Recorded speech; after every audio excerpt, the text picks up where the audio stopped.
I shoot underwater portraits without getting my feet wet in another secret portrait challenge. Hello, I'm Gavin Hoey and you're watching Adorama TV, brought to you by Adorama, the camera store that's got everything for us photographers, and today I'm taking on another secret portrait challenge. So I've got absolutely no idea what's going to happen. All I know is that Sam has made me drive 4 hours to a farm in the middle of nowhere in the pouring rain, and something interesting is happening inside of a barn over there. So let's go inside and see what's going on. I don't know what's going to happen. This is crazy. Okay, let's go.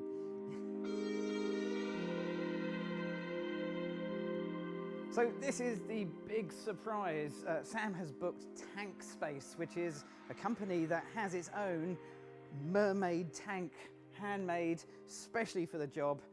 It's lovely and warm as well, which is just incredible. So I've got this space to photograph in. It's been designed for photography in mind because around the sides are two little holes where I can actually put some lights. So lighting in here, I guess.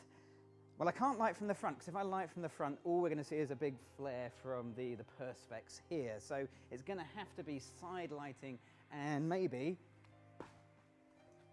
top lighting as well. So I might be able to get something above, but I've never lit anything like this. I've got absolutely no idea how this is going to work. So this should be a bit of a challenge, but I guess that's the whole purpose. I think the first thing to do is set the lights up and let's go from there. So I think for the lighting, I'm going to go with flash as my go-to lighting source. Definitely the brightest ones I bought, and I bought the Explore 600s. So that was a good call. As far as it goes, I'm not sure I want to use the little holes. I think maybe I'd like more sort of light coming from above as my first effort. It may feel more natural. It may not work with the direction of light. I don't know, but I've got to start somewhere. So let's start there. I've got one set up on one side. I'm going to add the other side in as well. I'm going to put them onto different groups so I can individually control them. I can switch it on and off. And really importantly, I'm going to turn the modeling light on because, well, I think it's going to get pretty dark. So let's pop that up there somewhere. I honestly don't know. So to help me out today, we've got the awesome Elle, who's going to be in the tank modeling for us. There really isn't anything I can do until she's in there, so I think, Elle, if you're ready, if you want to get in the tank, and I will take some test pictures and we'll see where we go. This is going to be exciting. I should get a camera, really. That'd be a good idea. Annoyingly, I've made a mistake already. I put B on that side and A on that side, so that's really confusing me. So that's B. I'll put B on, and we'll just test B. I'm going to guess 1/8 power, 1/8 power. Let's try that. I can actually see Sam reflected in the perspex. She's monitoring the video cameras, but I'm exposing for flash, so she won't appear in the final photos. All right, let's see how we're doing. Wow. Well, I think we're done there. That's perfect. So Elle, you can't hear anything in there and you can't see me. So I'm going to leave this to you for a couple of goes. So if we can have a couple of goes with you just milling around in the tank whilst I figure out how the lights are going to work. It's okay until she moves around, of course, and then the light comes in from the wrong direction. How do you do looking? Do you just kind of vaguely know where? Give me direction. Okay. I can follow it. Okay. So we're going to go with that as your light source. So that is going to be your light direction. So I know it's very difficult, but if you can try and be facing in that kind of direction, we'll give that a whirl. Okay, that's impressive. It's really hard light. There's no softness to this light at all.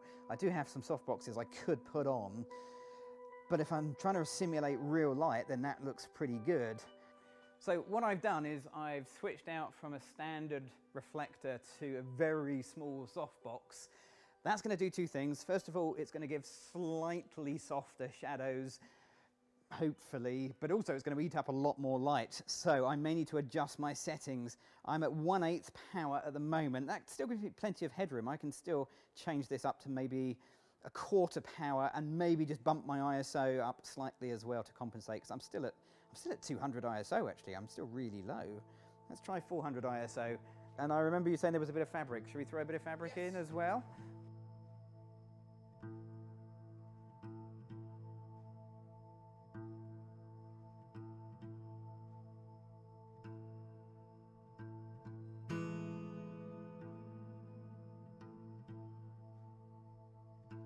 So I'm using face auto detect just to try and make sure I focus on her face, because there are a few bubbles on the tank, which is inevitable. But I actually think that adds to the feeling in here. It looks really good.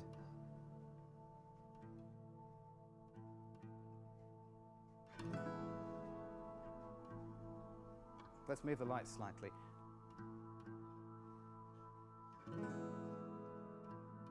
So what I've done is I've moved the light so it's actually going to come through one of the little portholes on the side. Those little portholes down there are effectively the size of the light, so it is a really small directional light source.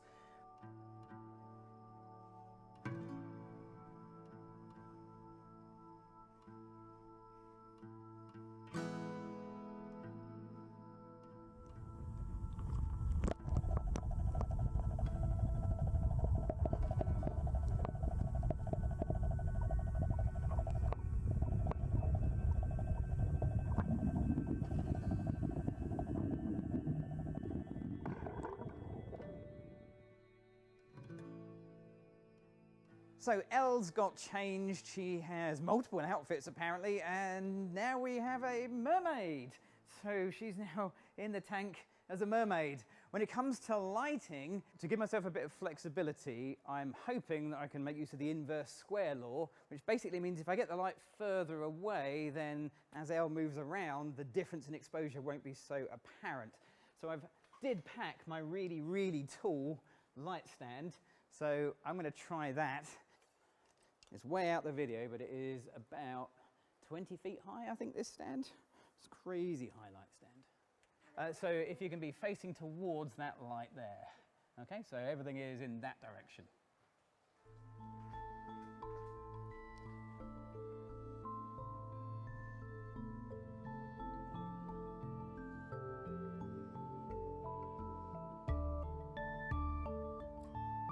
Yeah, that's much better.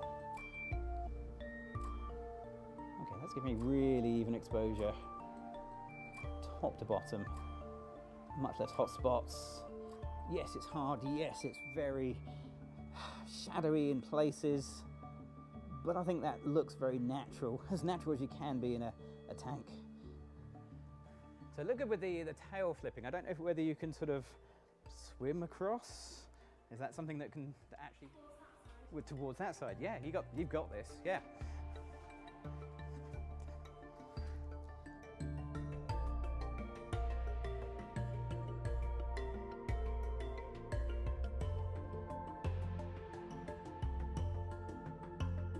That was great. Can we do it again?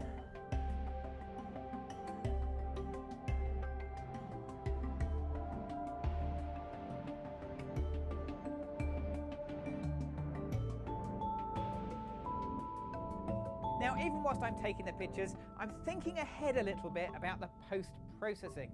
Hopefully there won't be much, and I'm honestly not expecting to do anything more than a bit of cloning.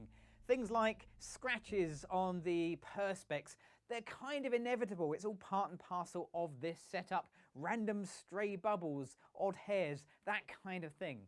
Most of my time is probably going to be spent doing the floor and the back wall, because there's an obvious line that I can see that says this is taken in a tank. And if I can just hide that, just sort of smudge the two together with a bit of cloning or healing, then I think that will make these photos look a lot more convincing. Although as I say that, I just remembered I've actually photographed a mermaid, which is a mythical creature. Well, there we go. That is my time up here at Tank Space. It was a fantastic shoot. I've never done anything like it, and yet it was really straightforward with a fantastic model, great staff here, and the lighting, well, that just seemed to work really well as well. So I'm really pleased with these results. Now, if you've got any questions or you've enjoyed this video, don't forget to leave me a comment below. Click on the bell icon to get regular notifications of all the brand new videos on Adorama TV. And of course, click on that subscribe button. I'm Gavin Hoey. Thanks for watching. In this video, I shoot underwater portraits